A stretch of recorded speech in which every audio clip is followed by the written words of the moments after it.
Humanity lecture, the first one.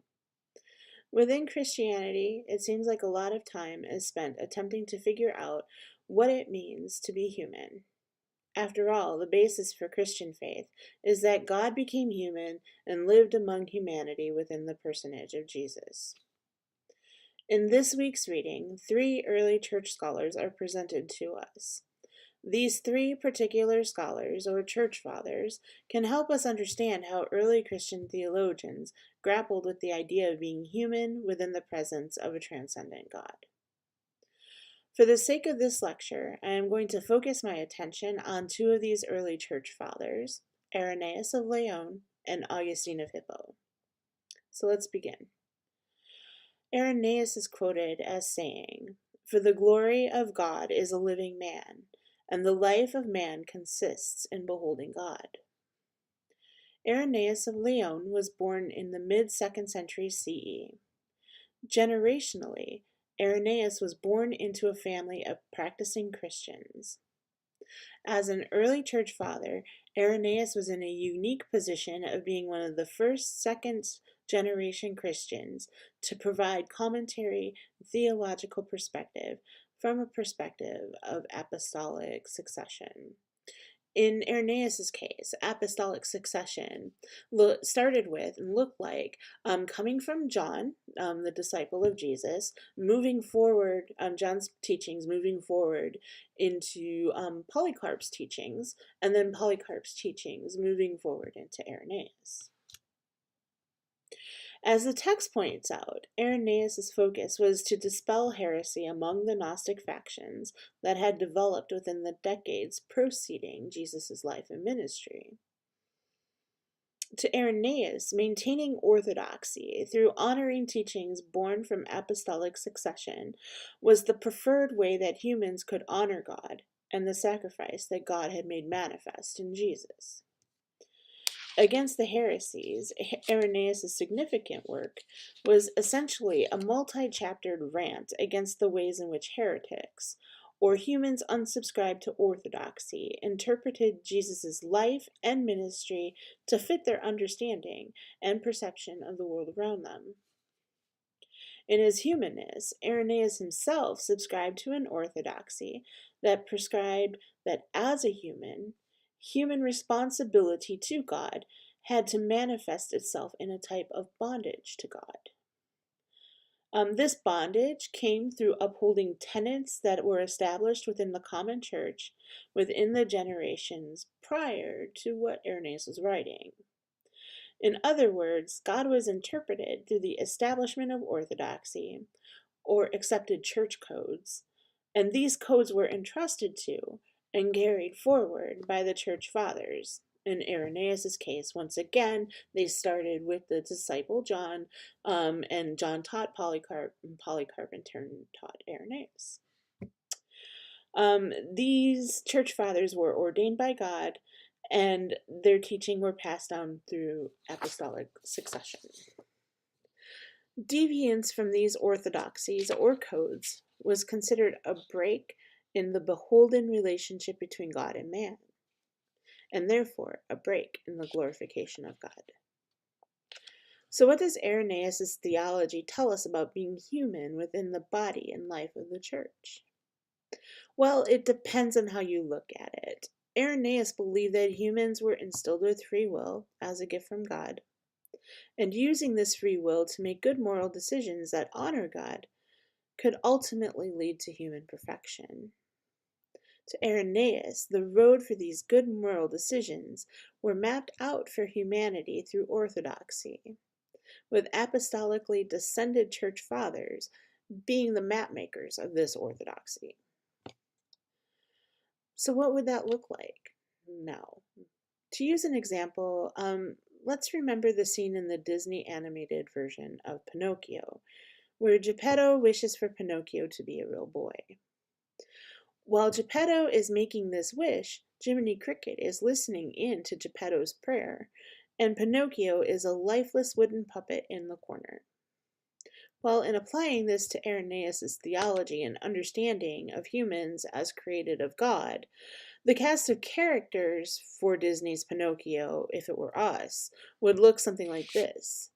Geppetto is God, wishing for his creation to become fully human. Jiminy Cricket is the church father, listening in from his place of privilege, an audience of God. Jiminy hears Geppetto's wish for a real human boy and accepts responsibility for Pinocchio's human formation. And Pinocchio is us. Puppets carefully crafted, waiting to be animated and brought alive and morally fashioned by those with a special audience with God, seeming responsible for helping to develop the free will through God, our free will, through God's ordained moral wisdom. Which brings us to the second theologian that I will be talking about, and that's Augustine of Hippo. Augustine was born into Roman occupation around the mid-4th century CE, in the area of North Africa that we now call Algeria. Augustine was born to a Christian mom and a pagan dad. And unlike Irenaeus, even though Augustine was born into Christianity, during his early formative adult years, Augustine practiced a form of Gnosticism known as Manichaeism. Manichaeism taught that humans live in a dualistic world, a world that's mostly evil, with salvation manifesting in brief moments of life, including but not exclusive to Jesus' life and ministry. Within this mode of Gnosticism, acceptance was granted to human immorality, since immorality was inherently human nature. Salvation from immorality was rare and only granted to those who were granted access to the light within an evil world.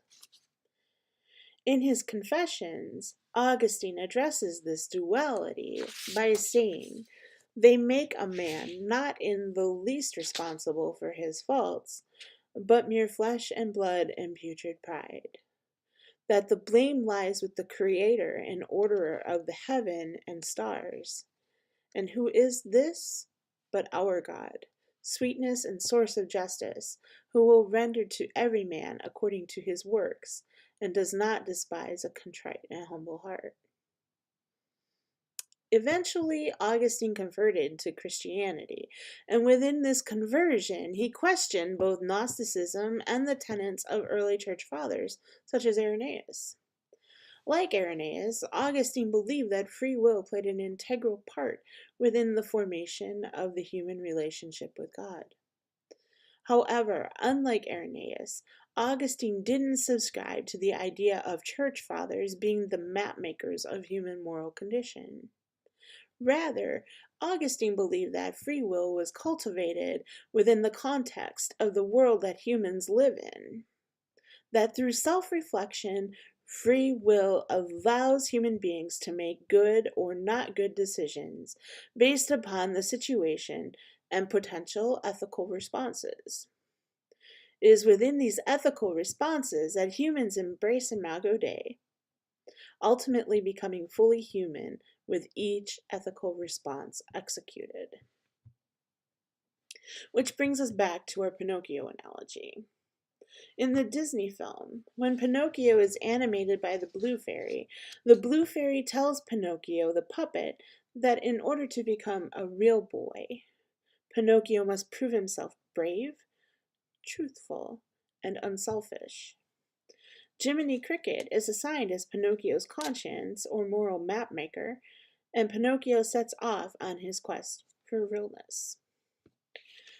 Augustine might have contended that the problem with moral map-making is that morality is based upon the situational and ethical response of the map-maker, not the human seeking realness. And that the situation and ethical response may not reflect how the developing human, in this case Pinocchio, perception informs the situation. As a result, simply relying upon the perception of the authoritative mapmaker, in this case Jiminy Cricket, can lead to unethical responses, thus leading the being in formation down a path away from becoming a fully realized human. As Pinocchio sets out within his community, determined to become a real boy, he creates all kinds of mayhem, despite having the guidance of a moral mapmaker. Ultimately, in his concern for Pinocchio and Pinocchio's lost state, Geppetto sets out to find Pinocchio and is, himself, placed in danger as a result of Pinocchio's lost state. In the end, Pinocchio becomes a real boy, or a fully realized human, not simply because of the moral map drawn for him by Jiminy, but because Pinocchio realizes the danger that he has placed Geppetto in, and Pinocchio devises an ethical reaction to the situation, ultimately making the free will decision to sacrifice himself for the greater good of Geppetto's well-being. Augustine would argue that as humans, our free will decisions aren't always going to be ethical. However, when as humans we exercise good free will decisions, we are, as humans, in effect making a sacrifice for the greater good and ultimately worshiping God in these good ethical responses. In conclusion, since the birth of Christian faith, human beings have grappled with what it means to be human in the midst of the good or not good situations that we are exposed to. Seeking God, or seeking truth, seems to be a persistent condition of our humanity. The realness of humanity is made manifest in how we respond to the roadblocks that are bound to occur along the journey. And so that's all for this week. Next week, we'll explore how our contexts are both informed by and reacted to based upon our free will decisions and our quest to understand our humanity. See you later.